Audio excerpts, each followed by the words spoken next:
Welcome back to Baby Elias's stories. We now return to The Swiss Family Robinson by J.D. Wyss. Chapter 14. Scarcely had I completed my pottery when great black clouds and terrific storms heralded the approach of another winter. The rainy season having set in, we were compelled to give up our daily excursions.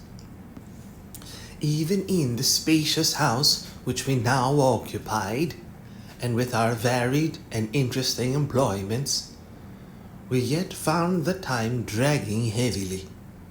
The spirits of all were depressed, and even occasional rapid rides, during a partial cessation of the rain, failed permanently to arouse them. Fritz, as well as I, had perceived this, and he said to me, "Why, father, should we not make a canoe something swifter and more manageable than those vessels we yet possess? I often long for a light skiff in which I might skim over the surface of the water." The idea was delighted all hands, but my wife, who was never happy when we were on the sea, declared that our chances of drowning were, with the pinnace and canoe, already sufficiently great, and that there was not the slightest necessity for our adding to these chances by constructing another craft which would tempt us out upon the perfidious element.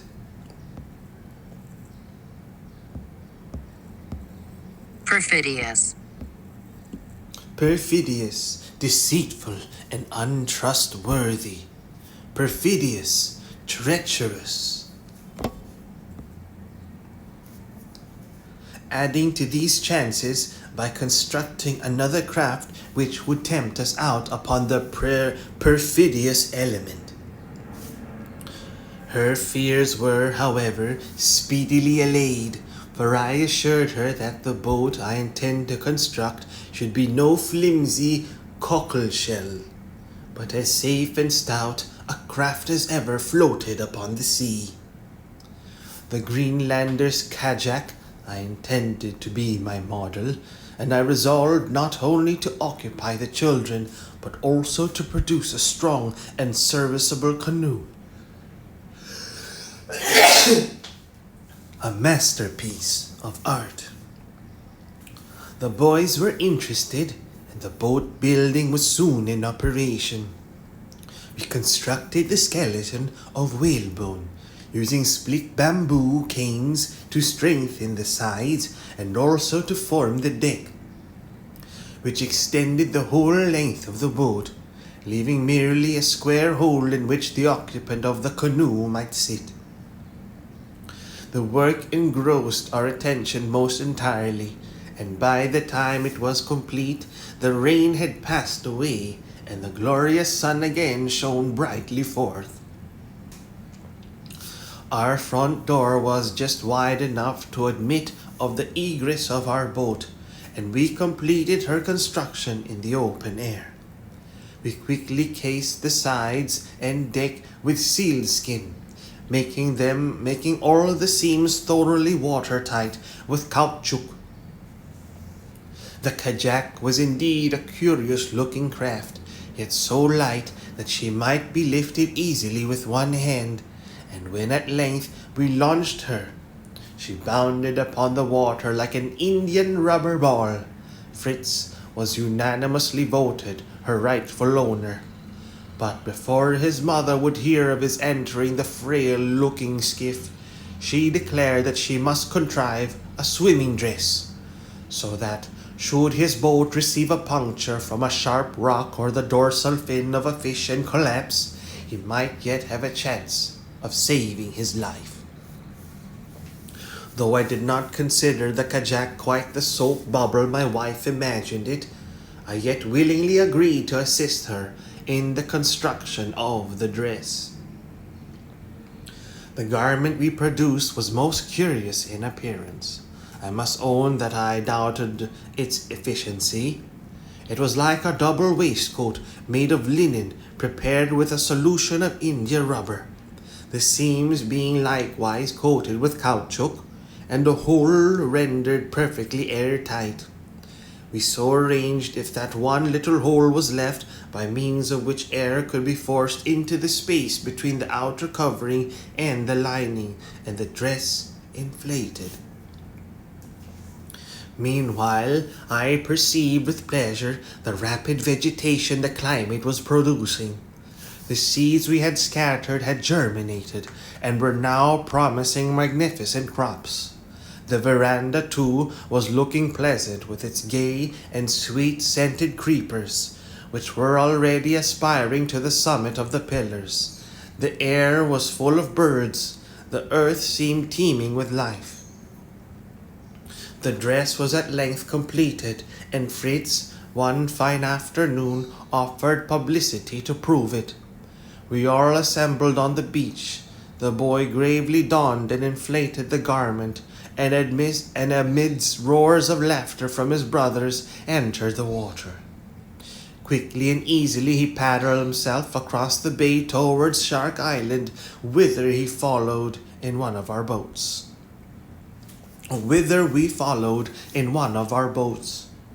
The experiment was most successful, and Ernest, Jack, and Franz, in spite of their laughter at their brother's garment, begged their mother to make for each of them a similar dress. While on the island, we paid a visit to the colonists whom we had established there the previous autumn.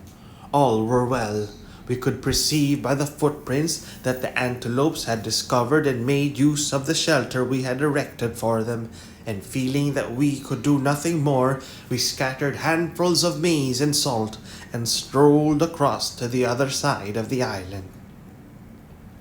The shore was covered with lovely shells, many of which with beautiful pieces of delicate coral, the boys collected for their museum. Strewn by the edge of the water too lay a great quantity of seaweed of various colors, and as the mother declared that much of it was of use, the boys assisted her to collect it and store it in the boat. As we pulled back to the land, I was surprised to see that my wife chose, from among the seaweed, a number of curious leaves with edges notched like a saw. When we reached home, she carefully washed these and dried them in the oven. There was evidently something mysterious about this preparation, and my curiosity at length prompted me to make an attempt to discover the secret. Are these leaves to form a substitute for tobacco?" said I. "Do you so long for its refreshing smell?" My wife smiled, for her dislike of tobacco was well known, and she answered in the same jocular tone. "Do you not think that a mattress stuffed with these leaves would be very cool in the summer?" The twinkle in her eyes showed me that my curiosity must still remain unsatisfied, but it nevertheless became greater than ever. The boys and I had one day made a long and fatiguing expedition, and tired out, we flung ourselves down in the veranda. As we lay there resting, we heard Mother's voice.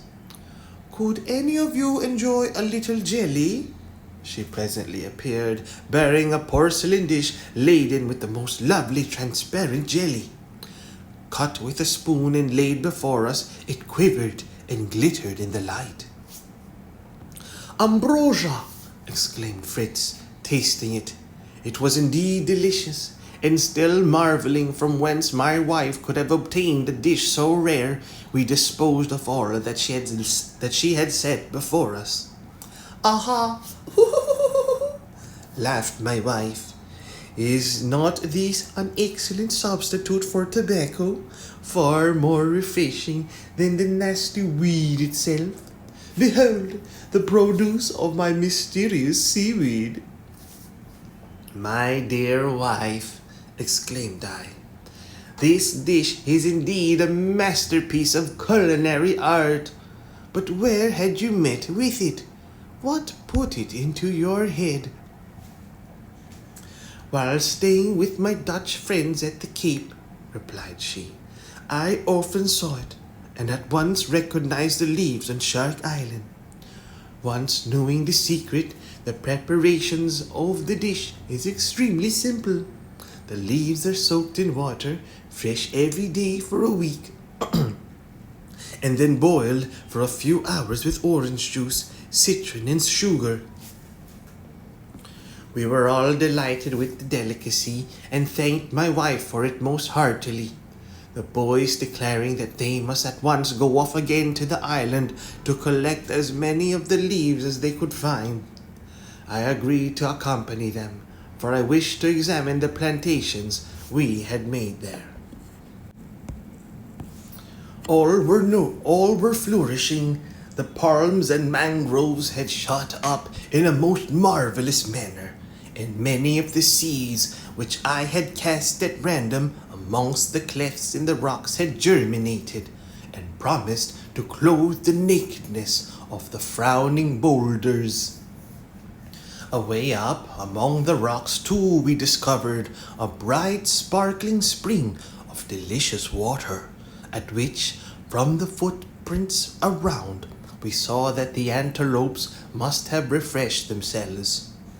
Finding everything so satisfactory, we were naturally anxious to discover how our colony and plantations on Whale Island had fared. It was evident at a glance that the rabbits had increased. The young and tender shoots of the trees bore the marks of many greedy, mischievous little teeth.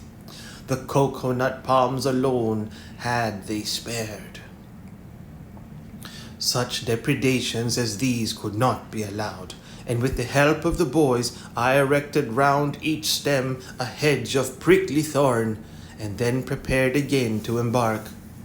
Before we did so, however, I noticed that some of the seaweed had also been gnawed by the rabbits, and wondering what it could have been to tempt them, I collected some of it to examine more fully at home.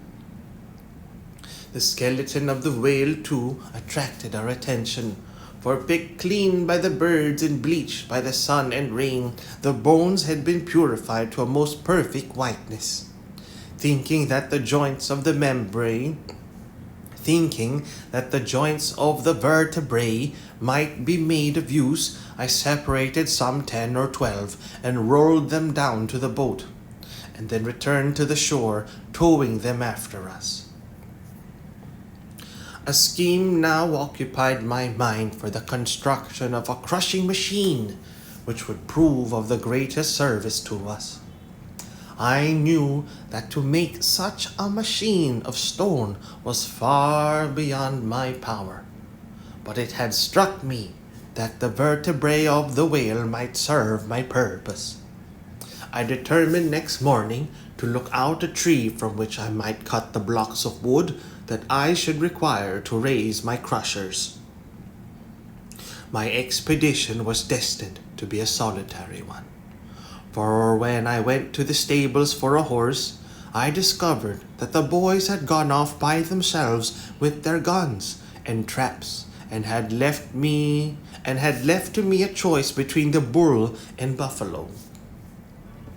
With Storm, therefore, I was fain to be content. I crossed the bridge, but as I reached the cassava field, I noticed to my great annoyance that it had been overrun and laid waste by some mischievous animals. I examined the footprints, and seeing that they greatly resembled those of pigs, determined to follow the trail and see who these invaders of our territory would prove to be. The track led me on for some way, until I almost lost sight of it near our old potato field. For some time I hunted backwards and forwards without seeing a sign of animals. At length, a loud barking from Floss and Bruno, who were with me, announced that they had been discovered. The whole family of our old sow and she herself were standing at bay, showing their teeth and grunting so savagely that the dogs feared to approach them. I raised my gun and fired twice amongst the herd. 2 of the pigs fell, and the rest fled, followed by the dogs. I picked up the pigs, and calling back the pursuers, continued my way through the forest. A tree suited to my purpose was soon found. I marked it and returned home. Ernest, who had remained at home, assisted me to flay the young porkers, and I handed them over to my wife to prepare for supper, by which time I hoped the other lads would have returned. Late in the evening we heard the sounds of trampling hoofs, and presently Jack appeared, thundering along upon his 2-legged steed, followed in the distance by Fritz and Franz. These later carried upon their croupers game bags, the contents of which were speedily displayed. 4 birds, a kangaroo, 20 muskrats, a monkey, 2 hares, and half a dozen beaver rats were laid before me. Besides these, Fritz threw down, without a word of explanation, a bundle of thistles. The boys seemed almost wild with excitement at the success of their expedition, and presently Jack exclaimed, "Oh, father, you can't think what grand fun hunting on an ostrich is. We flew along like the wind. Sometimes I could scarcely breathe. We were going at such a rate, and I was obliged to shut my eyes because of the terrific rush of air. Really, father, you must make me a mask with glass eyes to ride with, or I shall be blinded one of these fine days." "Indeed," replied I must do no such thing." "Why not?" asked he, with a look of amazement upon his face. "For 2 reasons. Firstly, because I do not consider that I must do anything that you demand, and secondly, because I think that you are very capable of doing it yourself. However, I must congratulate you upon your abundant supply of game. You must have indeed worked hard.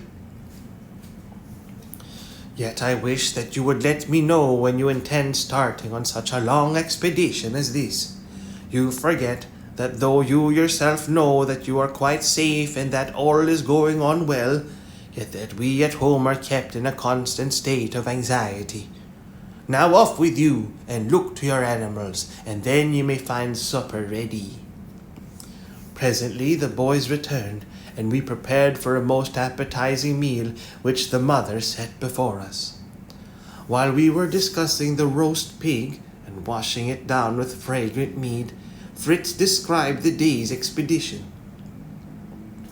They had set their traps near woodlands, and had there captured the muskrats, attracting them with small carrots, while the other traps, baited with fish and earthworms, they had caught several beaver rats, and a duck-billed platypus. Hunting and fishing had occupied the rest of the day, and it was with immense pride that Jack displayed the kangaroo which he had run down with his swift courser. Contributions to the garden had not been forgotten, and Fritz handed over to his mother several cuttings from cinnamon and sweet apple trees. Finally, when all the other treasures had been displayed, Fritz begged me to examine his thistles which he had gathered, thinking, he said, that it was a plant used in the manufacture of wool. He was perfectly right, for I recognized it at once as the fuller's teasel, a plant whose sharp little thorns, which cover the stem and leaves, are used to raise the nap of cloth. We resolved to be up betimes the following morning, that we might attend to the preparation of the preparations of the booty. And as I now noticed that the boys were all becoming extremely drowsy, I closed the day with evening devotions. The number of the creatures we killed rendered the removal of their skins a matter of no little time and trouble. It was not an agreeable task at any time, and when I saw the array of animals the boys had brought me to flay, I determined to construct a machine which would considerably lessen the labor. Amongst the ship's shores, in the surgeon's chest, I discovered a large syringe. This, with a few alterations, would serve my purpose admirably. Within the tube, I first fitted a couple of valves, and then perforating the stopper, I had in my possession a powerful air pump. The boys stared at me in blank amazement when, armed with this instrument, I took up the kangaroo and declared myself ready to commence operations. "Skin a kangaroo with a squirt?" said they, and a roar of laughter followed the remark. I made no reply to the jests which followed, but silently hung the kangaroo by its hind legs to the branch of a tree. I then made a small incision in the skin, and inserting the mouth of the syringe, forced air with all my might between the skin and body of the animal. By degrees the hide of the kangaroo distended, altering the shape of the creature entirely. Still, I worked on, forcing in yet more air until it had become a mere shapeless mass. And I soon found that the skin was almost entirely separated from the carcass. A bold cut down the belly and a few touches here and there where the ligature still bound the hide to the body, and the animal was flayed. "What a splendid plan!" cried the boys. "But why should it do it?" "For a most simple and natural reason," I replied. "Do you not know that the skin of an animal is attached to its flesh merely by slender and delicate fibers? And that between these exist thousands of little bladders of air chambers? By forcing air into these bladders, the fibers are stretched, and at length, elastic as they are, cracked. The skin has now nothing to unite it with the body, and consequently may be drawn off with perfect ease. Scientific fact has been known for many years. The Greenlanders make constant use of it. When they have killed a seal or walrus, they distend the skin that they may tow the animal more easily ashore, and then remove its hide at a moment's notice. The remaining animals were subjected to the same treatment, and to my great joy, in a couple of days the skins were all off and being prepared for use. I now summoned the boys to assist me in procuring blocks of wood for my crushing machine, and the following day we set forth with saws, ropes, axes, and other tools. We soon reached the tree I had selected for my purpose, and I began by sending Fritz and Jack up into the tree with axes to cut off the larger of the high branches so that, when the tree fell, it might not injure its neighbors. They then descended, and Fritz and I attacked the stem. As the easiest and most speedy method, we used a saw, such as is employed by sawyers in a saw pit, and Fritz taking one end and I the other, the tree was soon cut half through. We then adjusted ropes that we might guide its fall, and again began to cut. It was laborious work, but when I considered that the cut was sufficiently deep, we took the ropes and pulled with our united strength. The trunk cracked, swayed, tottered, and fell with a crash. The boughs were speedily lopped off, and the trunk sawed into blocks 4 feet long. To cut down and divide this tree had taken us a couple of days, and on the third we carted home 4 large and 2 small blocks. And with the vertebrae joints of the whale, I, in a very short time, completed my machine. While engaged on this undertaking, I had paid little attention to our fields of grain, and accordingly great was my surprise when one evening the fowls returned, showing most evident indifference to their evening meal, and with their crops perfectly full. It suddenly struck me that these birds had come from the direction of our cornfield. I hurried off to see what damage they had done, and then found to my great joy that the grain was perfectly ripe. The amount of work before us startled my wife. This unexpected harvest, which added reaping and threshing to the fishing, salting, pickling already on hand, quite troubled her.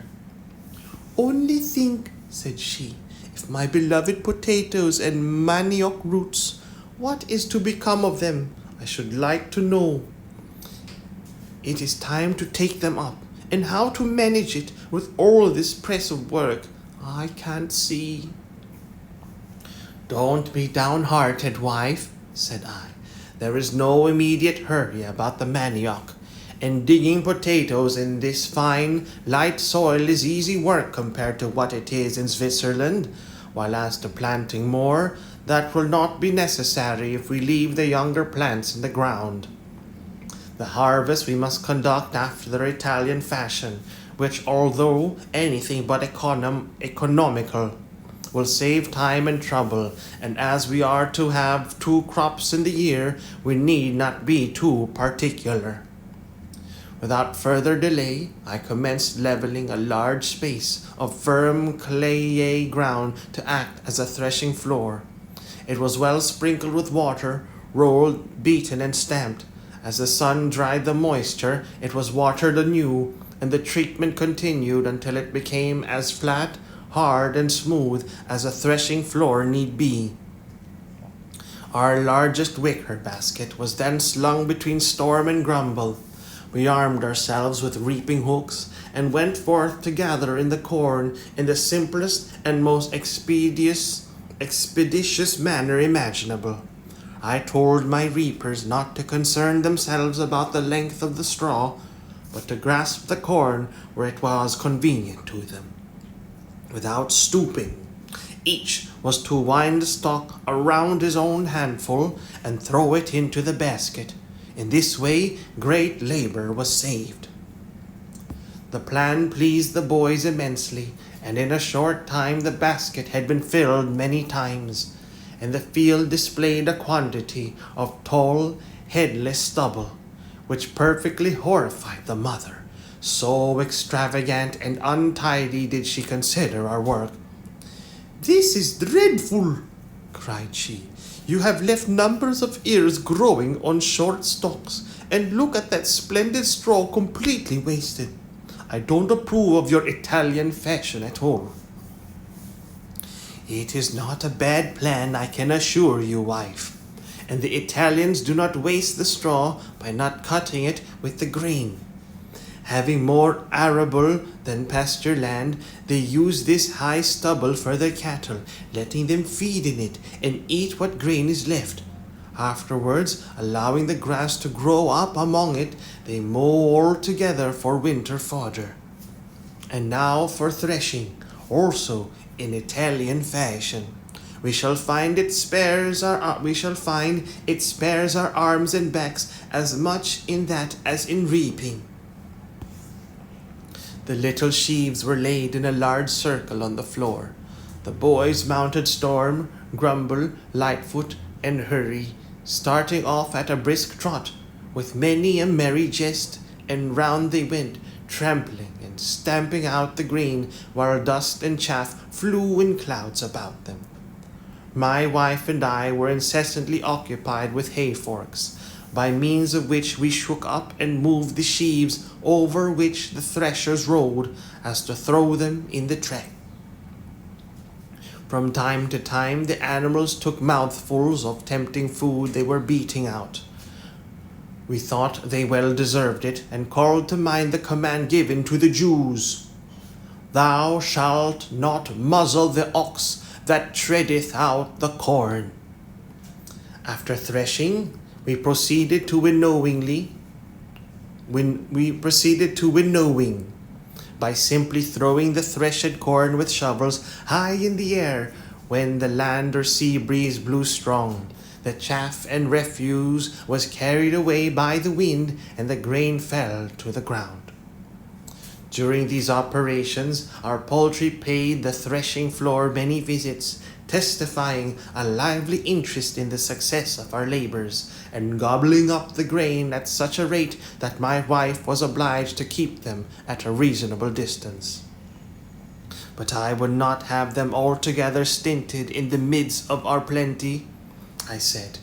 Let them enjoy themselves. What we lose in grain, we gain in flesh. I anticipate delicious chicken pie, roast goose, and boiled turkey. When our harvest stores were housed, we found that we had reaped 60, 80, even 100-fold what had been sown. Our garner was truly filled with all manner of store. Expecting a second harvest, we were constrained to prepare the field for sowing again, and immediately therefore commenced mowing down the stubble. While engaged in this, flocks of quails and partridges came to glean among the scattered ears. We did not secure any great number, but resolved to be prepared for them next season, and by spreading nets to catch them in large quantities. My wife was satisfied when she saw the straw carried home and stacked. Our crop of maize, which of course had not been threshed like the other corn, afforded soft leaves which were used for stuffing mattresses, while the stalks, when burnt, left ashes so rich and alkali as to be especially useful. I changed the crops sown on the ground to rye, barley, and oats, and hoped they would ripen before the rainy season. The shoals of herring made their appearance just as we finished our agricultural operations. This year we pickled only 2 barrels of them, but were not so merciful towards the seals, which arrived on the coast directly afterwards. We hunted them vigorously, requiring their skins for many purposes, more especially for the completion of the kajak. On the little deck of that tiny vessel I had made a kind of magazine in which to store pistols, ammunition, water, and provisions, and this I meant to cover with sealskin so as to be quite watertight. A couple of harpoons finished with seal bladders were to be suspended alongside.